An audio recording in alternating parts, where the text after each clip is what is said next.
ഈ ഡൽഹി സ്ഫോടന കേസിലെ പ്രതി താമസിച്ചിരുന്ന അൽഫല യൂണിവേഴ്സിറ്റിയുടെ മുറിയിൽ നിന്ന് 18 ലക്ഷം രൂപ കണ്ടെത്തിയെന്നുള്ളത് നമ്മളെ ഞെട്ടിപ്പിക്കുന്ന ഒരു വാർത്തയാണ്. അതെ അതെ, അതിനകത്ത് പല ദുരൂഹതകളും നിൽക്കുകയല്ലേ ബാക്കി?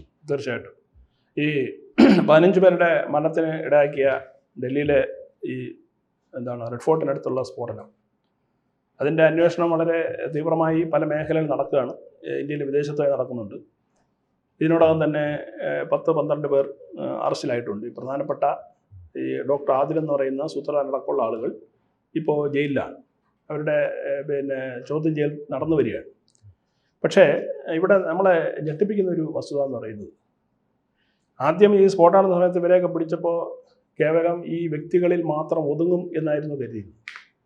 പക്ഷെ അന്വേഷണം ഓരോ ദിവസം പുരോഗമിക്കുന്നതോറും ഒരു സർവകലാശാല തന്നെ ഒരു ഭീകരവാദ കേന്ദ്രമായി മാറി എന്ന് ഉള്ള ഞെട്ടിപ്പിക്കുന്ന വിവരങ്ങളാണ് പുറത്തു വന്നുകൊണ്ടിരിക്കുന്നത്. ഈ പുതിയ അപ്ഡേറ്റ്സുകളൊന്നും നമ്മുടെ മലയാള മാധ്യമങ്ങൾ ജനങ്ങൾ അറിയിക്കുന്നില്ല എന്നുള്ളതാണ് ഏറ്റവും ഖേദകരം. കാരണം നിരപരാധികളായ 15 ആളുകളുടെ മരണത്തിനും 10-20 ആളുകളുടെ ഗുരുതരമായ പരിക്കിനും കാരണമായ ഈ ക്രൂരമായ ആക്രമണത്തെ അതിൻ്റെ വാർത്തകളുടെ ഫോളോ അപ്പ് നമ്മുടെ മാധ്യമങ്ങൾ ചെയ്യുന്നില്ല എന്നുള്ളതാണ്. എന്നാൽ ദേശീയ മാധ്യമങ്ങൾ കൃത്യമായിട്ടത് റിപ്പോർട്ട് ചെയ്യുന്നത്. അതിലാണെന്ന് സാർ സൂചിപ്പിച്ചതുപോലെ ഈ 18 ലക്ഷം രൂപ അവിടെ ഷഹീന എന്ന് പറയുന്നത് ഡോക്ടർ ഷഹീനയുടെ റൂമിൽ നിന്ന് കണ്ടെത്തിയെന്ന് പറയുന്നത്. അപ്പോൾ ഇതിൻ്റെ ഈ അൽഫല യൂണിവേഴ്സിറ്റി ഇപ്പോൾ വല്ലാത്തൊരു പ്രതിസന്ധിയിലാണ്. അവിടെ വിദ്യാഭ്യാസം ശരിയായിട്ട് ഇപ്പം നടക്കുന്നില്ല. കാരണം ആളുകൾക്ക് ആശങ്കയുണ്ട്. പല വിദ്യാർത്ഥികളും സംഭവം കോഴ്സ് പകുതി വെച്ച് നിർത്തി പോയിരിക്കുകയാണ്. മൊത്തത്തിൽ സംശയത്തിൻ്റെ നിഴലിലായി ഇപ്പോൾ ഈ യൂണിവേഴ്സിറ്റി. അപ്പോൾ അവിടെ ഈ യൂണിവേഴ്സിറ്റിയിലൊരു രഹസ്യ പാർക്കിംഗ് കേന്ദ്രം യൂണിവേഴ്സിറ്റിക്ക് അതുണ്ടായിരുന്നു. അതായത് ഇവർക്ക് വേണ്ടി മാത്രം, ഇവരുടെ വാഹനങ്ങൾ മാത്രം വന്ന് പാർക്ക് ചെയ്യുന്ന ഒരു രഹസ്യ കേന്ദ്രം. ആർക്കും സംഭവം അറിയില്ല. അപ്പോൾ ഈ കഴിഞ്ഞ 2-3 ദിവസത്തിനാണ് അത് കണ്ടെത്തിയത്. ആ സ്ഥലത്താണ് ഈ ഡോക്ടർമാരുടെ വാഹനത്തിൽ അമോണിയം നൈട്രേറ്റ് മറ്റ് സാധനങ്ങളൊക്കെ കൊണ്ടുവന്ന് പലയിടത്തായിട്ട് ശേഖരിക്കാനും അതിൻ്റെ ഗൂഢാലോചന നടന്ന അവിടെയാണ്. ഈ രഹസ്യ പാർക്കിങ്ങിനോട് ചേർന്നാണ് ഇവരുടെ റൂം നമ്പർ 13, അതാണ് ഇതിൻ്റെ ഗൂഢാലോചന നടന്നൊരു കേന്ദ്രം. അവിടെ നിന്നാണ് ഈ പണം കണ്ടെടുത്തതെന്ന് പറയുന്നത്. ഡോക്ടർ ആദിലിൻ്റെ റൂമാണ്. അപ്പോൾ അവിടെ നിന്നുമാണ് ഈ പണം കണ്ടെത്തിയത്. അപ്പോൾ ഈ അൽഫല യൂണിവേഴ്സിറ്റിയുടെ ഫൗണ്ടർ അൽ ജവാദ് സിദ്ദിഖി എന്നാണ് അദ്ദേഹത്തിൻ്റെ പേര്. അദ്ദേഹം ഇപ്പോൾ അറസ്റ്റിലാണ്. അദ്ദേഹത്തെ 18-ാം തീയതി അറസ്റ്റ് ചെയ്തു. അറസ്റ്റ് ചെയ്യാനുള്ള കാരണം എന്ന് പറയുന്നത്, ഇത് സെൽഫ് ഫിനാൻസ് സർവകലാശാലയാണ്. സെൽഫ് ഫിനാൻസ് സർവകലാശാല. അറസ്റ്റ് ചെയ്യാനുള്ള ഒരു കാരണം എന്ന് പറയുന്നത് കള്ളപ്പണം ഇടപാട് നടത്തി എന്ന പേരിലായിരുന്നു പ്രാഥമിക അന്വേഷണത്തിൽ തെളിഞ്ഞ അദ്ദേഹത്തിന് അനുജനും ഇവർ രണ്ടുപേരാണ് ഇതിൻ്റെ ഫൗണ്ടേഴ്സ് എന്ന് പറയുന്നത്. അപ്പോൾ ഈ സിദ്ദിഖി നമ്മൾ വിചാരിച്ച വലിയ ചെറിയ മീനല്ല. അന്വേഷണം പുരോഗമിക്കുമ്പോൾ മനസ്സിലാവുന്നത് ആ യൂണിവേഴ്സിറ്റിയുടെ പരിസരത്തുള്ള ധാരാളം വസ്തുവകൾ, അതായത് മരിച്ചുപോയ ആളുകളുടെ വസ്തുവകകൾ വ്യാജ ഒപ്പിട്ട് തട്ടിയെടുത്തതായിട്ടുള്ള രേഖകളും തെളിവുകളുമാണ് ഇപ്പോൾ ഏറ്റവും അവസാനമായിട്ട് പുതിയതായിട്ട് വരുന്നത്. അതായത് ഈ ഫത്തേപൂർ എന്ന് പറയുന്ന സ്ഥലത്തെ ഇവരുടെ യൂണിവേഴ്സിറ്റിയായിട്ട് ബന്ധപ്പെട്ട് കിടക്കുന്ന പ്രദേശങ്ങളിലെ ഏതാണ്ട് 24ഓളം ആളുകളുടെ ഭൂമി, അവർ മരിച്ചുപോയവരാണ്, അവരുടെ ഭൂമി അവരുടെ മരിച്ച ആളുകളുടെ വ്യാജ ഒപ്പിട്ട് എന്ത് ചെയ്തു, തട്ടിയെടുത്തു. അത് ഏത് പേരിലും ചോദിച്ചാൽ യൂണിവേഴ്സിറ്റി പേരില്ല. തർബിയ എഡ്യൂക്കേഷൻ ഫൗണ്ടേഷൻ എന്ന് പറയുന്ന ഒരു സംഘടന ഉണ്ടാക്കിയിട്ട്, ഇത് മാത്രമല്ല 9 ഷെൽ കമ്പനികൾ ഇദ്ദേഹത്തിൻ്റെ പേരിലുണ്ട്. ഈ സിദ്ദിഖിയുടെ പേര് 1-2 അല്ല, 9 ഈ ഷെൽ കമ്പനികൾ. ആ ഷെൽ കമ്പനികളിൽ ഒന്നാണ് ഈ തർബിയ എഡ്യൂക്കേഷൻ ഫൗണ്ടേഷൻ എന്ന് പറയുന്നത്.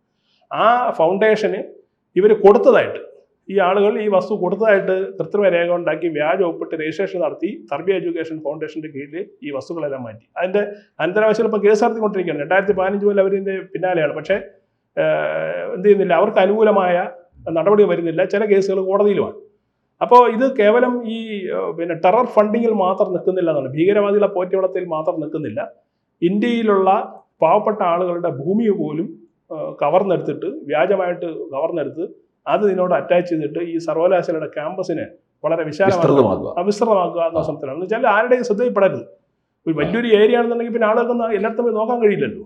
അപ്പോൾ സ്വാഭാവികമായിട്ടും ഈ വസ്തുക്കൾ ഇങ്ങനെ കാശ് കൊടുത്ത് വാങ്ങുന്നതിന് പകരം ഈ രൂപത്തിലുള്ള വളഞ്ഞ വഴിയിൽ കൂടി സ്ഥലം സ്വായത്തമാക്കുകയും അതുപയോഗിച്ചിട്ട് തങ്ങളുടെ ഈ പ്രവർത്തനം കൊണ്ട് വ്യാപിപ്പിക്കുകയാണ് ചെയ്തതെന്നുള്ളതാണ്. അപ്പോൾ ഇതിന്റെ പേരിൽ അപ്പോൾ ശരിക്കും പറഞ്ഞു കഴിഞ്ഞാൽ ഇവരുടെ ഏരിയ വികസിപ്പിച്ചു കൊണ്ടുവരിക, ഇവരൊരു നിർണായക ശക്തിയാണ് എന്ന് ബോധ്യപ്പെടുത്തുക. തീർച്ചയായിട്ടും നിർണായക ശക്തിയാണെന്ന് ബോധ്യപ്പെടുത്തുന്നതോടൊപ്പം തന്നെ പിന്നെ ഭൂസ്വത്ത് അധികമായി വരുന്ന സമയത്ത് സ്വാഭാവികമായിട്ട് സംഭവിക്കുന്നുണ്ട് അവരടുത്ത് ഒരു ജന്മിയുടെ ഒരു സ്വഭാവത്തിലേക്ക് മാറുമെന്നുള്ളതാണ്. പരിസരത്തുള്ളവരെല്ലാം ഇവരുടെ ഒരു എന്താണ് സേവരെ പോലെ ആവും. അങ്ങനെ പതിയെ പതിയെ ചെറിയ ചെറിയ തുണ്ട് ഭൂമിയുള്ളവരെയൊക്കെ ഇങ്ങനെ ചേർത്ത് വലിയൊരു പവർഫുൾ എൻറ്റിറ്റി ആയിട്ട് മാറാനുള്ള ഒരു ശ്രമമായിരുന്നു നടത്തിയിരുന്നത്. ഈ കഴിഞ്ഞ 6 വർഷം കൊണ്ട് 415 കോടി രൂപയാണ് അനധികൃതമായി അഹമ്മദ് സിദ്ദിഖിയുടെ അക്കൗണ്ടിൽ വന്നിട്ടുള്ളത്. ഈ പണം എന്ന് പറയുന്നത് കള്ളപ്പണം വെളുപ്പിച്ചെന്നാണ് ED യുടെ കണ്ടെത്തൽ. അതായത് കേവലം ഒരു 6 വർഷത്തിനകത്ത് 415 കോടി രൂപ വരണമെന്നുണ്ടെങ്കിൽ സ്വാഭാവികമായിട്ടും കള്ളപ്പണമായിരിക്കും. അല്ലെങ്കിൽ ഈ നേരത്തെ പറഞ്ഞ ഭൂമി കൈമാറ്റം ചെയ്യുകയോ അങ്ങനെ എന്തോ ഒപ്പിൽ കൂടെ അതിൻ്റെ അന്വേഷണം നടക്കുന്നേ ഉള്ളൂ, ഏതാണെന്ന് നമുക്കറിയാൻ കഴിയില്ല. അപ്പോൾ ഒരു സർവകലാശാല തന്നെ പിന്നെ എല്ലാ തരത്തിലും ഈ തീവ്രവാദത്തെ പ്രോത്സാഹിപ്പിക്കുകയും ഈ തീവ്രവാദ മനോഭാവമുള്ള ആളുകൾക്ക് എല്ലാ സൗകര്യങ്ങളും ചെയ്തു കൊടുക്കുകയും ചെയ്ത ഒരു പിന്നെ സർവകലാശാലയുടെ ഫൗണ്ടറാണ് ഈ സിദ്ദിഖി, അദ്ദേഹത്തിൻ്റെ സഹോദരനായിട്ടുള്ള ആളെന്ന് പറയുന്നത്. അപ്പോൾ ഇത് നമ്മുടെ രാജ്യത്തെ സംബന്ധിച്ചിട്ട് പുതിയ ചില ആശങ്കകൾക്ക് വഴിവെക്കുന്നു. ഈ നമ്മുടെ നാട്ടിൽ പ്രവർത്തിക്കുന്ന ഈ സ്വകാര്യ സർവകലാശാലകളൊക്കെ വിദ്യാർത്ഥികളെ പഠിപ്പിക്കാൻ തന്നെയാണോ അതോ വേറെ വല്ല പരിപാടിയാണോ എന്ന് ഇതിൽ നിന്ന് നമുക്ക് സംശയിക്കേണ്ടിയിരിക്കുന്നു. കേരളത്തിൽ പോലും നോളജ് സെൻ്റർ എന്നും പിന്നെ എഡ്യൂക്കേഷൻ സെൻ്റർ എന്നിങ്ങനെ പല രൂപത്തിൽ കേരളത്തിലുണ്ട് ഈ വിഭാഗങ്ങളുടെ വലിയ വലിയ സർവകലാശാലകൾ. ആ സർവകലാശാലകൾക്ക് ഭാവിയിൽ ഈ രൂപത്തിലേക്ക് മാറുമെന്നുള്ള ആശങ്കയും ജനങ്ങൾക്കുണ്ട് എന്നുള്ളതാണ് വാസ്തവം. അല്ല, ഇങ്ങനെ വരുന്ന അവസരത്തിൽ നമ്മുടെ ഇന്ത്യയിലുള്ള സർവകലാശാലകളിലുള്ള ഒരു ക്രെഡിബിലിറ്റി തന്നെയായിരിക്കും നഷ്ടപ്പെടുക എന്നുള്ളതാണ്. തീർച്ചയായിട്ടും.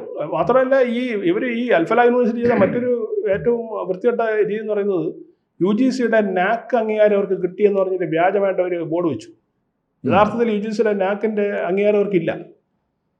NACന്റെ A ഗ്രേഡ് കിട്ടിയെന്നുള്ള പേരിൽ മുമ്പത്തെ ഒരു NACന് വേണ്ടി അപേക്ഷിക്കുകയും അതിൽ CO DO ഗ്രേഡിലേക്ക് വരികയും സംഭവം ചെയ്തതാണ്. അപ്പോൾ അതിൻ്റെ മേലെ ഇനിയും കൂടുതൽ പ്രവർത്തനം ചെയ്താൽ മാത്രമേ A ഗ്രേഡിലേക്ക് വരത്തുള്ളൂ. പക്ഷേ A ഗ്രേഡ് അക്രഡിറ്റഡ് ആണെന്നുള്ള പേരിൽ അവരുടെ പരസ്യങ്ങളിലും അവരുടെ വെബ്സൈറ്റിലും ഒക്കെ പിന്നെ ഈ പരസ്യം ചെയ്താണ് ഈ വിദ്യാർത്ഥികളെ പല ഭാഗത്ത് വിദ്യാർത്ഥികളെ ചെയ്യുന്ന അവർ സർവകലാശാല ആകർഷിച്ചിരുന്നത്. ഇപ്പോൾ അവർ പറയുന്നത് എന്താണെന്ന് അറിയാം, അവിടെയുള്ള ഈ പഠിക്കുന്ന കുട്ടികളുടെ രക്ഷാക്കൾ ഉപയോഗിച്ചിട്ട് പുതിയൊരു തന്ത്രം, എപ്പോഴും ഇവരിറക്കുന്ന ഇസ്ലാമിച്ചിറക്കുന്ന തന്ത്രമാണ്. ഞങ്ങളുടെ കുട്ടികളുടെ പഠനം പാതി വഴിയിലായിപ്പോയി, ഈ പറഞ്ഞതുപോലെ 1-2 പേര് കുറ്റം ചെയ്തതിൻ്റെ പേരിൽ മൊത്തം എന്തിനാണ് ആക്ഷേപിക്കുന്നത് എന്നൊക്കെയുള്ള തരത്തിലുള്ള വെളുപ്പിക്കൽ പരിപാടികൾ ആൾറെഡി ആരംഭിച്ചു കഴിഞ്ഞു. ഈ അവസരത്തിലാണ് അവിടെയുള്ള 10 പേരെ നിലവിൽ കാണാനില്ല. ഈ സംഭവത്തിന് ശേഷം അവിടെയുള്ള 10 സ്റ്റുഡൻസ് ഡിസപ്പിയർഡാണ്, അവരെ കാണാനില്ല. ഇവരെല്ലാം ഈ കാശ്മീർ പുൽവാമ ഭാഗത്തുള്ള കുട്ടികളാണെന്ന് പറയുന്നത്. അവർക്ക് വേണ്ടി അന്വേഷണം നടക്കുകയാണ്. ഈ അന്വേഷണം പിന്നെ പൂർത്തിയായി ഇവർ പിടിയിലാവുന്നതോടെ കൂടുതൽ വിവരങ്ങൾ ചിലപ്പോൾ പുറത്തു വരാം. അപ്പോൾ ഒരു കണക്കിന് ഈ വിദ്യാർത്ഥികളെയും ഇവർ ഇതിൽ പങ്കാളികളാക്കിയെന്നാണ് മനസ്സിലാക്കേണ്ടത്. മാത്രമല്ല നേരത്തെ ഒരു വാർത്ത വന്നതിലെ ഡോക്ടർ ആദിൽ തന്നെ കാശ്മീരിലെ പിന്നെ പെൺകുട്ടികൾ ഉപയോഗിച്ച് ഹണി ട്രാപ്പിൽ കൂടി ഡോക്ടർമാരെ വരുതിയിൽ വരുത്തുകയും തങ്ങളുടെ ഈ പ്രവർത്തനങ്ങൾ പങ്കാളിയാൻ വേണ്ടി പ്രേരിപ്പിക്കുകയും ചെയ്തെന്നുള്ള വാർത്തകൾ നേരത്തെ പുറത്തു വന്നതാണ്. അതോടൊപ്പമാണ് ഇപ്പോൾ ഈ മിസ്സിംഗ് എന്നുള്ള 10 പേരുടെ കഥയും കൂടി വരുന്നത്. ഇപ്പോൾ ചുരുക്കി പറഞ്ഞാൽ ഇതൊരു നിഗൂഢ കേന്ദ്രമായി ഈ അൽഫല യൂണിവേഴ്സിറ്റി ഇപ്പോൾ രാജ്യത്ത് നിലനിൽക്കുകയാണ്. എന്തൊക്കെ ഗൂഢപ്രവർത്തനങ്ങളാണ് രാജ്യത്തിനെതിരെ അവർ നടത്തിയിരുന്നത് എന്നുള്ളതിൻ്റെ പിന്നെ ഞെട്ടിക്കുന്ന വിവരങ്ങൾ ഇനി വരും ദിവസങ്ങളിൽ വീണ്ടും വന്നേക്കും എന്നാണ് പ്രതീക്ഷിക്കുന്നത്. അതുകൊണ്ടാണ് കോൺഗ്രസ് അടക്കമുള്ള പാർട്ടികൾ പിന്നെ കഴിഞ്ഞ ദിവസങ്ങളിൽ പറഞ്ഞത് ഒരു പിന്നെ സ്ഫോടനം നടന്നു, ആളുകൾ കൊല്ലപ്പെട്ടു, ശരി തന്നെയാണ്, അത് നടക്കാൻ പാടില്ലാത്തായിരുന്നു. പക്ഷേ അതിൻ്റെ പേരിൽ വിദ്യാർത്ഥികളുടെ ഭാവിയും ഒരു സർവകലാശാലയും നിങ്ങൾ എന്തിനാണ് ലക്ഷ്യം വയ്ക്കുന്നുള്ള ചോദ്യമാണ് കോൺഗ്രസിലെ ചില നേതാക്കൾ ചോദിക്കുന്നത്, അതുപോലെ സമാജ്വാദി പാർട്ടിയിലെയും. അപ്പോൾ അവരുടെയൊക്കെ ലക്ഷ്യം എന്താ അറിയോ, ഈ അന്വേഷണം ഇനി അകത്തോട്ട് പോരുത്, ഇപ്പോൾ ഇവിടെ വെച്ച് നിൽക്കണം. ഇനി കൂടുതൽ അന്വേഷണം ഉള്ളിലേക്ക് പോയി കഴിഞ്ഞാൽ സർവകലാശാലയുടെ കള്ളി വെളിച്ചത്താവും. ഈ സർവകലാശാല തുടങ്ങിയത് തന്നെ പഠിപ്പിക്കാൻ വേണ്ടിയിട്ടല്ല, ഇതുപോലെ തീവ്രവാദ പ്രവർത്തനം നടത്താൻ വേണ്ടിയാണെന്നുള്ള യഥാർത്ഥ വസ്തുത വെളി വരുന്നുള്ള ഭീതി കൊണ്ടാണ് ഇവർക്ക് വേണ്ടി പിന്നെ ഈ കോൺഗ്രസ് അടക്കമുള്ള സംഘടന കൊടുക്കുന്നത്, സംരക്ഷണം കൊടുക്കുന്നത്. ഇത് നമ്മുടെ രാജ്യത്തെ ഈ ഉയർന്ന വിദ്യാഭ്യാസം ചെയ്യാൻ ആഗ്രഹിക്കുന്ന രക്ഷിതാക്കളും വിദ്യാർത്ഥികളും മനസ്സിലാക്കേണ്ടത്. നിങ്ങളൊരു യൂണിവേഴ്സിറ്റിയിൽ പോയി പിന്നെ അവരുടെ പരസ്യം കണ്ട് ചെന്ന് കയറുന്നതിന് മുമ്പ് അന്വേഷിക്കണം ആരാണ് നടത്തുന്നത്, ഈ നടത്തുന്ന ആളുടെ ക്രെഡിബിലിറ്റി എന്താണ്, അദ്ദേഹത്തിൻ്റെ വിദ്യാഭ്യാസ യോഗ്യത എന്താണ് എന്നുള്ള കാര്യങ്ങൾ അന്വേഷിച്ചതിന് മാത്രമേ ചെന്ന് ഇത്തരം സർവകലാശാലയിൽ കയറാവൂ. ഇല്ലാന്നുണ്ടെങ്കിൽ നിങ്ങളുടെ ഭാവിയും അപകടത്തിലാവും എന്നാണ് ഈ അൽഫല യൂണിവേഴ്സിറ്റി നമുക്ക് തന്ന പാഠം. കൂടുതൽ വാർത്തകളും വിശേഷങ്ങളും നിങ്ങളിലേക്ക് എത്താൻ ABC മലയാളം സബ്സ്ക്രൈബ് ചെയ്യുക, ബെൽ ബട്ടണും അമർത്തുക.